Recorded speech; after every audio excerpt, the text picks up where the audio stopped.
السلام علیکم رحمۃ اللہ وبرکاتہ۔ سوال ہے، پوچھ رہے ہیں مفتی صاحب، آسٹریلین گائے کیا قربانی کے لیے جائز ہے؟ آسٹریلین گائے عام گائے کی ہی طرح گائے ہے۔ سننے میں یہ آیا ہے کہ اس کو خنزیر کے ملاب سے پیدا کیا گیا ہے۔ اگر خنزیر کے ملاب سے پیدا کیا گیا ہے تو کیا پھر بھی قربانی کے لیے جائز ہوگی؟ جی، ہمارے دارالافتاء اہل سنت سانگلہ ہل کے مفتیان کرام نے اس مسئلے پہ بڑی تحقیق کی ہے کہ آسٹریلین گائے حلال جانور ہے۔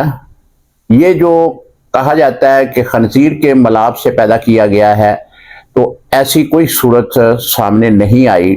تحقیق کی گئی ہے، حتیٰ کہ بیرون ملک کے جو ڈاکٹرز حضرات ہیں ان سے بھی رابطے کیے، ان کی تحقیق بھی یہی ہے کہ یہ گائے کو خنزیر کے ملاب سے پیدا نہیں کیا گیا۔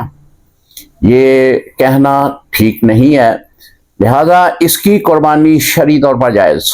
جس طرح کہ عام گائے کی قربانی جائز ہے، اسی طرح آسٹریلین گائے کی بھی قربانی شرعی طور پر جائز ہے۔ اگر بالفرض اس کو خنزیر کے ملاب سے پیدا کیا گیا ہے، لیکن ہمارے فقہا نے ایک قاعدہ لکھا ہے، وہ یہ ہے کہ شریعت میں مادہ جانور دیکھا جائے گا۔ اگر مادہ جانور جو ہے وہ حلال ہے تو اس سے پیدا ہونے والے بچے جو ہیں وہ بھی حلال تصور ہوں گے۔ لہذا اگر یہ بھی معاملہ خنزیر والا جو آپ نے بیان کیا ہے، یہ معاملہ بھی ہو، لیکن پھر بھی قربانی جو ہے اس کی شرعی طور پر جائز ہوگی۔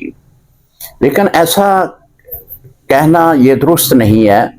میں نے عرض کیا کہ ہماری تحقیق، ہماری ریسرچ، ہمارے جو ڈاکٹر حضرات ہمارے دارالافتاء کے ساتھ منسلک ہیں، ان سے اس بات کی تحقیق کی گئی ہے کہ یہ بات جو ہے خنزیر کے ملاپ والی، یہ کہنا درست نہیں ہے۔ السلام علیکم ورحمۃ اللہ وبرکاتہ۔